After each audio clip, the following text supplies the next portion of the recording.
Opa, tudo bem? Como você está? Estamos hoje reunidos em nome de Deus, que é Pai, Filho e Espírito Santo. Amém. Para poder ler a palavra dele. Hoje nós vamos continuar no livro de Eclesiástico, beleza? Nós vamos ler hoje do capítulo 23 até o capítulo 27. Então já pega aí a tua Bíblia para a gente poder dar continuidade aqui nesse desafio maravilhoso de ler a Bíblia completa por durante um ano. Vamos lá agora para o capítulo 23. Senhor, Pai soberano da minha vida, não me abandones ao capricho deles, e por culpa deles não me deixes cair. Quem irá dar chicotadas em meus pensamentos e disciplinar a minha mente com a sabedoria, para que os meus erros não sejam poupados e as culpas deles não sejam toleradas? Dessa forma, os meus erros não se multiplicarão, e os meus pecados não se avolumarão. Não cairei diante dos meus adversários, e o meu inimigo não se alegrará às minhas custas. Senhor, Pai e Deus da minha vida, não permitas que o meu olhar seja altivo. Afasta de mim os maus desejos, que a sensualidade e a luxúria não me dominem. Não me entregues ao desejo vergonhoso. Então, que nós não possamos ser levados para o caminho do pecado através do nosso olhar altivo, que nós não tenhamos olhar altivo, aquele olhar arrogante, aquele olhar soberbo, de achar que somos donos de todas as coisas, onde somos sensualizados pelos nossos próprios olhos. Então nós temos que manter os nossos olhos fixos em Deus, pois os nossos olhos vão nos levar ao pecado. Aqui citou dois pecados. Afasta de mim os maus desejos, que a sensualidade e a luxúria não me dominem. Olha ao redor da nossa vida, até mesmo olhando para dentro de si mesmo. Quantas vezes você deixou que o seu olhar estivesse altivo, um olhar soberbo, e você estivesse sendo dominado pela luxúria? Quantas vezes nós fomos dominados pelo pecado da luxúria, onde achar que tudo me convém, de que tudo eu posso gastar, que o dia de amanhã não existe, que eu devo me vangloriar, achar que eu sou mais poderoso do que os outros. Olha para você ver quanta arrogância, quanta luxúria. E também aqui comenta sobre que a sensualidade e a luxúria não me dominem, até mesmo a sensualidade. Quantas vezes, olhando para dentro de nós mesmos, caímos no pecado da sensualidade? Talvez aquele olhar que você olhe para o outro, para o próximo, te causa um desejo de sensação acima do normal, um desejo sensual na sua cabeça, um desejo até mesmo sexual. Quantas vezes nós nos deixamos ser tomados pela sensualidade e até mesmo fazemos sexo antes do casamento? Quantas vezes, hein? Então, que o Senhor possa ter muita misericórdia de nós, pois sem a misericórdia de Deus, nós já tínhamos nos entregado ao desejo vergonhoso. Essa vergonha, e essa vergonha não é para os homens. Pelo contrário, os homens deste mundo vangloriam essa atitude, né? Fala, nossa, que bonito, o cara tá com bastante dinheiro, tá gastando com tudo aquilo que ele quer. Aí entra a luxúria, né? E ele tá se envolvendo com várias mulheres. Aí entra a sensualidade, né? Então, para os homens, isso é algo benéfico, é algo bom. Mas e para Deus, cara? E quando estivermos frente a frente no julgamento junto com Cristo? Será que esse desejo vai ser um desejo bom, que Deus vai ficar feliz, ou vai ser um desejo onde nós ficaremos envergonhados? Vai ser aquele desejo vergonhoso que diz aqui na palavra. Sendo bem sincero, você já sabe a resposta. Então, vamos negligenciar, vamos virar as costas para o pecado, vamos virar as costas para esse mundo e vamos manter o nosso coração, a nossa alma, os nossos olhos fixos em Deus. Pois, cara, o mundo só nos leva à perdição. Não compensa. Não compensa. A nossa salvação está em Deus. A nossa alegria está em Deus. Então vamos nos converter. Meus filhos, escutem como disciplina a boca. Escutem como disciplinar a boca Quem assim fizer nunca será surpreendido. O pecador será apanhado por seus próprios lábios, e o maldizente e o orgulhoso tropeçarão nele. Não se acostume a fazer juramentos, nem se habitue a repetir o nome santo. O escravo está sempre sob controle e não escapa de ficar marcado pelos golpes. O mesmo acontece com quem jura e repete o nome de Deus por qualquer coisa, nunca ficará livre de pecar. O homem que vive fazendo juramentos acaba cometendo muitos pecados, e o chicote não se afastará da sua casa. Se ele erra, cai em pecado. Se não cumpre o juramento, peca 2 vezes. Se jura em falso, não será perdoado, e sua casa ficará cheia de desgraças. Há um modo de falar que é comparável à morte e que não deveria ser encontrado entre os descendentes de Jacó. Os homens fiéis ficam longe de tais coisas e assim não se afundam em pecados. Não se acostume a dizer vulgaridades grosseiras, pois nelas há sempre motivo de pecado. Lembre-se de seu pai e de sua mãe quando você se sentar entre os grandes. Não esqueça seus pais quando estiver diante dos grandes. Você se tornaria tão imbecil no seu comportamento que desejaria não ter nascido, e amaldiçoaria o seu próprio nascimento.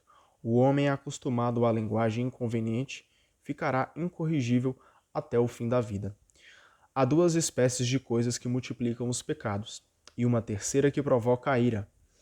A paixão que arde como fogo aceso e que não se apaga enquanto não se consumar, o homem entregue à sensualidade que não cessa enquanto o fogo não o devorar, o homem sensual para o qual todo o alimento é doce e não se satisfaz enquanto não morrer, o homem que trai o leito matrimonial dizendo: quem me vê? As trevas me envolvem, as paredes me escondem, ninguém me vê. O que tenho a temer? O Altíssimo não se lembrará dos meus pecados. Ele só tem medo dos que os homens veem, e não sabe que os olhos do Senhor são 1000 vezes mais luminosos que o sol, porque veem todos os caminhos dos homens e penetram os lugares mais escondidos. Então é justamente aquilo que nós estávamos falando, né? Muitas vezes queremos agradar aos homens e esquecemos de agradar o principal, que é Deus. E de Deus nada se escapa. Então os olhos de Deus estão fixos em todos os lugares. Não adianta se esconder de Deus não, cara. Então vamos buscar agradar mais a Deus, milhões e milhões de vezes mais a Deus do que os homens. Deus conhecia as coisas ainda antes de criar o universo, e o mesmo acontece depois que as criou. Tal homem será castigado na praça da cidade e será preso onde não espera. O mesmo acontece com a mulher que abandona o marido e gera um herdeiro com outro homem. Em primeiro lugar, ela desobedece à lei do Altíssimo, em segundo, ofende o seu marido, em terceiro, se prostitui com o adultério e gera filhos de um estranho. Ela será arrastada diante da assembleia e sobre os seus filhos se fará uma pesquisa. Seus filhos não criarão raízes e seus ramos não darão frutos. A memória dela será amaldiçoada e sua infâmia nunca será apagada. Os sobreviventes saberão que nada é melhor do que o temor do Senhor, e nada é mais doce do que observar os seus mandamentos. Essa palavra aqui são para aqueles que já experimentaram o amor em Deus. Sinceramente, você aí que já experimentou o amor em Deus, já encontrou algo melhor, algo mais saboroso, algo mais gostoso do que viver nas vontades e nos propósitos de Deus? Cara, você pode até achar que aquela coisa ali seja mais legal, seja mais da hora, seja mais top. Estou ali no meio da galera, estou me incluindo no meio da galera. Mas, sinceramente, você que já experimentou o amor que Deus tem pela sua vida, se você já experimentou louvar, glorificar o nome de Deus, sentir a presença do Espírito Santo, você sabe, cara, você sabe que é muito mais gostoso estar na presença de Deus. Então volte. Se você está afastado, volte. Volte porque Jesus está te esperando de braços abertos para que você possa viver ainda mais esse amor gostoso que é viver o amor com Deus, cara. Capítulo 24. Só tomar uma água aqui, que aí os lábios vão secando e vai ficando mais difícil. Vamos lá. Capítulo 24, tá? A sabedoria louva a si mesma e se gloria no meio do seu povo. Ela abre a boca na assembleia do Altíssimo e se glorifica diante do poder dele. Eu saí da boca do Altíssimo e recobri a terra como névoa. Armei a minha tenda nas alturas e o meu trono ficava sobre uma coluna de nuvens. Percorri sozinha a abóbada do céu e passei pelas profundezas dos abismos. Estendi o meu poder sobre as ondas do mar, sobre a terra inteira e sobre todos os povos e nações. Em todos eles procurei um lugar para repousar e uma propriedade onde pudesse me estabelecer. Então o Criador do universo me deu uma ordem. Aquele que me criou armou a minha tenda e disse: Instale-se em Jacó e tome Israel como herança. Ele me criou desde o princípio, antes dos séculos, e eu nunca deixarei de existir. Oficiei na tenda santa na presença dele, e desse modo me estabeleci em Sião. Ele me fez habitar na cidade amada, e em Jerusalém exerço o meu poder. Coloquei raízes no meio de um povo glorioso, na porção do Senhor, seu patrimônio. Cresci como cedro no Líbano e como cipestre nos montes de Hermon.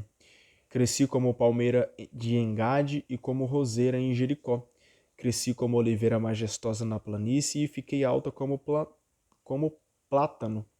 Espalhei o meu perfume como canela, bálsamo e mirra escolhida, como gálbano, ônix, estoraque e vapor de incenso na tenda. Estendi os meus ramos como terebinto e a minha ramagem é bela e frondosa. Como videira produzi Eita, nós, vamos lá. Como videira, produzi brotos graciosos e as minhas flores e frutos são belos e abundantes. Venham a mim vocês, todos que me desejam, e fiquem saciados com os meus frutos. Pensar em mim é mais doce que o mel, e possuir-me é mais doce que o favo de mel. Os que se alimentam de mim terão ainda mais fome, e os que bebem de mim terão ainda mais sede. Quem me obedece não ficará envergonhado, e os que trabalham comigo não pecarão. Essa é a importância de manter-se com a sabedoria que vem do alto, a sabedoria que vem de Deus. Venham a mim todos vocês que me desejam e fiquem saciados com os meus frutos.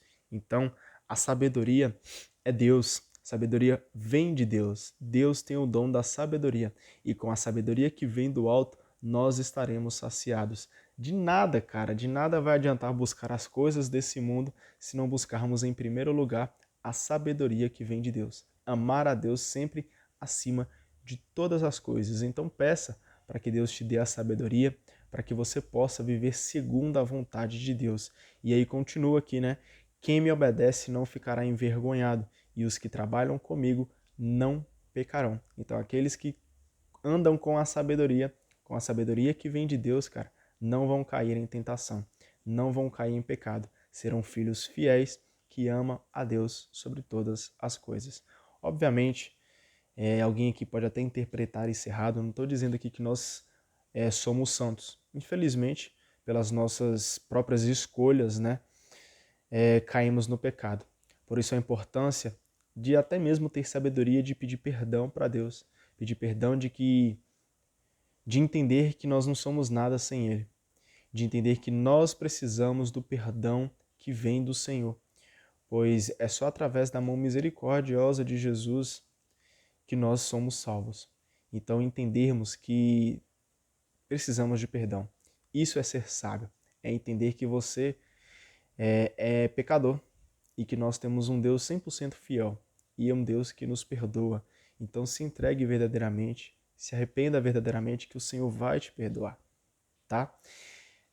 Vamos continuar aqui. Tudo isso é o livro da aliança do Deus Altíssimo, a lei que Moisés nos deu como herança para as comunidades de Jacó. A lei transborda de sabedoria como o Fison e como o rio Tigre no tempo dos primeiros frutos. Ela inunda de inteligência como o rio Eufrates e como o rio Jordão nos dias da colheita. Ela espalha instrução como o rio Nilo e como o Geom no tempo da vindima. O primeiro homem não esgota o conhecimento dela, e o último também não conseguirá investigá-la completamente. De fato, o pensamento dela é maior do que o mar, e o seu conselho é maior do que o oceano. Eu sou como o canal de um rio, um curso d'água que regra o paraíso.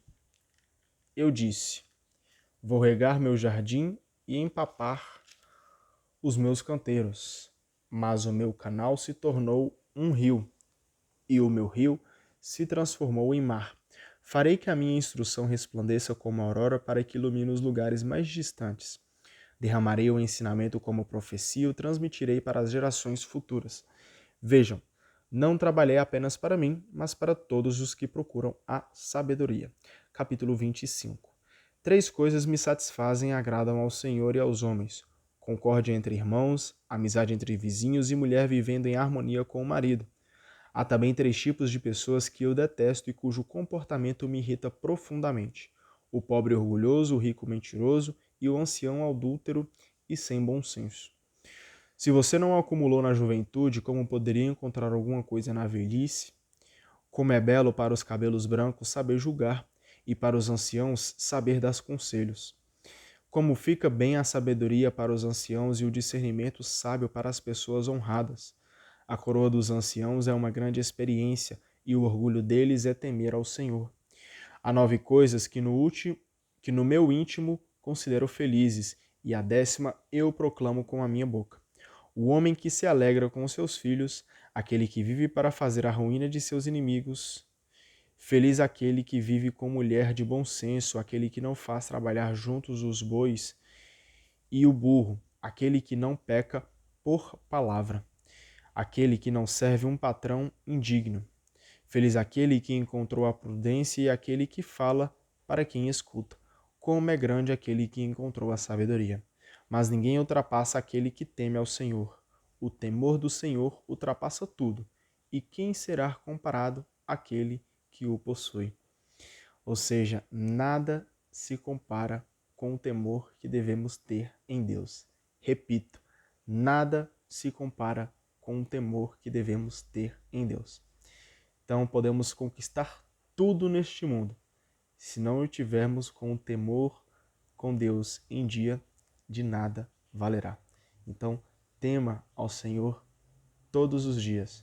Ore, leia a Bíblia todos os dias. Se conecte, torne-se íntimo do Senhor, amando a Deus sobre todas as coisas e entendendo que Ele é o dono de tudo e a nossa vida pertence a Ele. Então, vamos glorificar sempre o nome de Deus. Nenhuma ferida é como a do coração e maldade nenhuma é como a da mulher. Nenhuma desgraça é como a causada pelos adversários e nenhuma vingança é como a dos inimigos. Não há veneno pior do que o veneno da serpente, nem ira pior do que a do inimigo. Prefiro morar com um leão ou dragão a morar com uma mulher maldosa. A maldade da mulher muda a sua fisionomia e o seu rosto fica tenebroso como a de um urso. Seu marido vai sentar-se no meio dos vizinhos e constrangido suspira amargamente. Qualquer maldade é um nada diante da maldade da mulher. Caia sobre ela a sorte dos pecadores. Como ladeira de areia para os pés de um velho, assim é a mulher faladeira para um marido pacífico. Não se deixe prender pela beleza de uma mulher, nem se apaixone por ela. Motivo de irritação, desprezo e grande vergonha a mulher sustentar o marido. Coração abatido, rosto triste, coração ferido é a obra da mulher má. Mãos inertes e joelhos vacilantes é a mulher que não torna feliz o próprio marido. Foi pela mulher que começou o pecado, e é por culpa dela que todos morremos. Não deixe a água escapar nem dê liberdade de falar para a mulher má. Se ela não obedece às ordens que você lhe dá, separe-se dela. Capítulo 26. Feliz o marido que tem mulher virtuosa, a duração de sua vida será o dobro. Mulher habilidosa é a alegria para o marido, que viverá em paz por toda a vida. Uma boa mulher é uma sorte grande, que será dada aos que temem ao Senhor. Todas as vezes que eu leio esse versículo, eu reflito como eu devo temer mais o Senhor. Como eu devo amar mais a Deus. Como eu devo, cara, colocar as vontades de Deus acima das minhas vontades. Por que que eu digo isso? Não vou mentir não, cara, eu tenho vontade de casar, tá? Tenho vontade de ter uma boa mulher, assim como diz nessa palavra aqui. Uma boa mulher é uma sorte grande. Porém, a palavra de Deus é justa, a palavra de Deus é clara, que será dada aos que temem ao Senhor. Então, se eu desejo ter uma mulher boa, uma mulher que esteja do meu lado, que seja uma companheira fiel, eu preciso mais temer ao Senhor. Eu preciso mais amar a Deus sobre todas as coisas. Então, é algo que eu digo para mim mesmo. E talvez alguém que esteja escutando isso, talvez esteja precisando refletir mais sobre isso. Precisamos mais amar ao Senhor. Precisamos mais amar ao Senhor. É só amando mais ao Senhor que nós encontraremos uma companheira boa, que vai trazer para a gente nessa sorte grande. Uma boa mulher é uma sorte grande. Então, amar mais a Deus para encontrar uma companheira que vai ser escolhida por Ele, que vai ser escolhida por Deus. Que assim seja, cara. Devo mais amar a Deus, tá? Rico ou pobre, estará contente e terá sempre rosto alegre. Meu coração teme 3 coisas, e uma quarta me assusta. Calúnia espalhada pela cidade, revolta do povo e acusação falsa. Tudo isso é pior que a morte, mas a mulher ciumenta de uma rival causa grande dor e aflição. E a praga da língua é o ponto comum de todas essas coisas. Mulher má é canga de boi mal ajeitada, e querer dominá-la é como pegar escorpião. Mulher embriagada provoca indignação e não consegue esconder a sua inconveniência. A má conduta da mulher se manifesta na excitação dos olhos e se reconhece pelas pálpebras. Reforce a vigilância sobre a filha impetuosa para que ela não se aproveite da fraqueza que você tem. Eita, me perdi. Achei. Cuidado com os olhos desenvergonhados dela e não estranhe que ofenda você. Como viajante sedento, ela abre a boca e bebe qualquer água que encontra. Ela se assenta diante de qualquer estaca e abre a aljava para qualquer flecha. Mulher graciosa alegra o marido e com seu saber o fortalece. Mulher discreta é dom do Senhor e mulher bem educada não tem preço. Mulher modesta duplica seu encanto e não há valor que pague a mulher casta.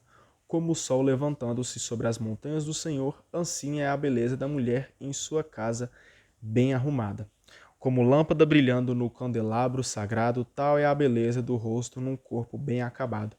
Colunas de ouro sobre bases de prata, assim são as belas pernas sobre os sólidos pés. 2 coisas me entristecem, uma terceira me dá raiva.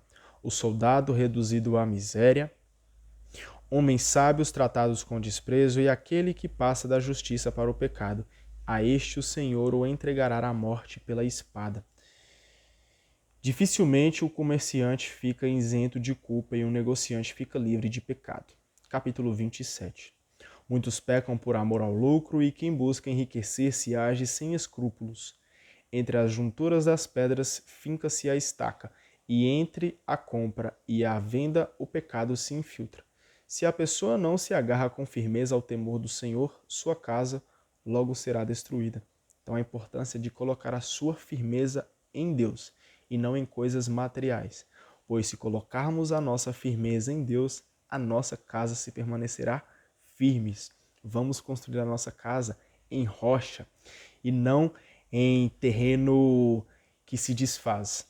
Pois se não confiarmos em Deus, se não colocarmos Deus como a nossa fortaleza, a nossa casa vai desabar, a nossa casa vai ser destruída. Então vamos vamos nos colocar Deus como nossa fortaleza e a nossa casa na fortaleza que é Deus. Sacudindo a peneira ficam os restos e quando a pessoa discute aparecem seus defeitos. O forno prova os vasos do oleiro e a prova do homem está no seu raciocínio. O fruto da árvore mostra como ela foi cultivada, e a palavra revela o íntimo do homem. Nunca elogie um homem antes que ele fale, porque o falar prova quem são as pessoas. Eu trouxe aqui a explicação que a Bíblia traz para a gente sobre essa passagem. Olha para você ver. A palavra é espelho da pessoa. Por isso é melhor pensar bem antes de falar, e quando não se sabe o que dizer é melhor ficar calado. Isso é algo que nós devemos refletir todos os dias, né? Quantas vezes nós falamos sem pensar, acabamos machucando o outro e até mesmo cometendo até alguns pecados pela nossa própria língua, pela nossa própria boca. Então a importância de refletir sempre, pedir sempre a sabedoria, o discernimento do Espírito Santo para falar segundo a vontade de Deus. Que o nosso corpo, que a nossa boca seja santa, que o nosso corpo e a nossa boca seja templo do Senhor, para poder falar assim aquilo que Ele quer. Se você procura a justiça, certamente a encontrará, e se revestirá dela como roupa de festa. Cada passarinho se aninha com outros da mesma espécie e a verdade volta para aqueles que a praticam. O leão espreita a presa e o pecado espreita aqueles que praticam a injustiça. O homem fiel... Ai, vou me ajeitar aqui que as costas doeu. O homem fiel fala sempre com sabedoria, mas o insensato muda como a lua. Meça o tempo quando estiver entre os insensatos, mas demore-se quando estiver entre os sábios. A conversa dos insensatos é detestável, e o riso deles é orgia de pecado. A conversa de quem vive jurando eriça os cabelos, e suas discussões obrigam a tapar os ouvidos. A briga dos orgulhosos faz derramar sangue, e os insultos que eles fazem machucam os ouvidos. Quem revela o segredo destrói a confiança e nunca mais encontrará um amigo íntimo. Ame seu amigo e seja fiel a ele. Contudo, se você revelou os segredos dele, não o procure mais, porque assim como se perde uma pessoa que morre, da mesma forma você perdeu a amizade do seu próximo. Como o pássaro que escapa da mão, você deixou escapar seu amigo e não conseguirá mais apanhá-lo. Não vá atrás, pois ele já foi para longe, fugindo como gazela que escapou da armadilha. Uma ferida pode ser curada e pode-se perdoar um insulto, mas para quem revelou segredos não há mais esperança. Quem pisca um olho está planejando maldade, mas quem o conhece, afasta-se dele. Na frente de você, ele fala com delicadeza e elogia o que você diz, mas por detrás ele fala diferente e arma ciladas com as mesmas palavras que você disse. Eu detesto muitas coisas, e a esse tal muito mais, e também o Senhor o detesta. Jogue uma pedra para o alto e ela cairá em sua própria cabeça. Dê um golpe por traição e você receberá o golpe de volta. Quem cava um buraco nele cairá. Quem prepara uma armadilha ficará preso nela. O mal se volta contra quem o pratica, e sem que a pessoa saiba de onde ele vem. Então isso aqui é bíblico, cara. Todo aquele que pratica o mal, esse mal recairá sobre ele mesmo. Então, tudo aquilo que você faz de ruim, tudo aquilo que você planeja de ruim, todo aquele pecado que você comete, tudo de ruim vai voltar para você. E às vezes volta sem a gente nem saber, sem a gente nem entender por que aquilo está acontecendo com a gente. Talvez seja por aquele pecado, aquele mal que nós cometemos, pois assim diz a palavra, e sem que a pessoa saiba de onde ele vem. Então o mal se volta contra quem o pratica e sem que a pessoa saiba de onde ele vem. Então, a importância de se arrepender e começar a viver os propósitos do Senhor. Não fala isso da boca para fora. Isso é palavra de Deus, cara. Que nós possamos viver segundo a vontade do Senhor, para assim ser salvos, não cair em tentação. Sarcasmos e ultrajes são próprios do soberbo, mas a vingança a espreita como o leão. Os que se alegram com a queda dos fiéis serão apanhados na própria armadilha, e antes de morrer, a dor os consumirá. Rancor e cólera são coisas abomináveis, mas o pecador as conserva. Então, assim, nós finalizamos com a leitura do dia de hoje, que nós não deixamos que o mal que rodeia por esse mundo nos consuma. Vamos sempre escolher o amor de Deus. Amém? Obrigado pela tua presença. É algo que eu estou buscando, parar de viver nesse mundo, parar de viver nesse mundo da forma de, parar de viver os pecados desse mundo e sempre buscar viver aquilo que Deus quer. É isso que eu tenho trabalhado. Não é fácil, mas ninguém disse que ia ser fácil, mas que ia ser recompensador. Então a tarefa pode ser difícil, mas quando no dia do julgamento o Senhor olhar para a gente e falar assim, esse aqui é o meu filho fiel, esse aqui eu conheço, cara, vai ser perfeito, vai ser maravilhoso. Então vale a pena. É difícil, mas vai valer a pena. Então vamos manter fiel, vamos ter fé que vai valer a pena, tá bom? Um beijo, um abraço para você. Deus abençoe muito a sua vida. Jesus te ama, tá? Até amanhã. Tchau, tchau.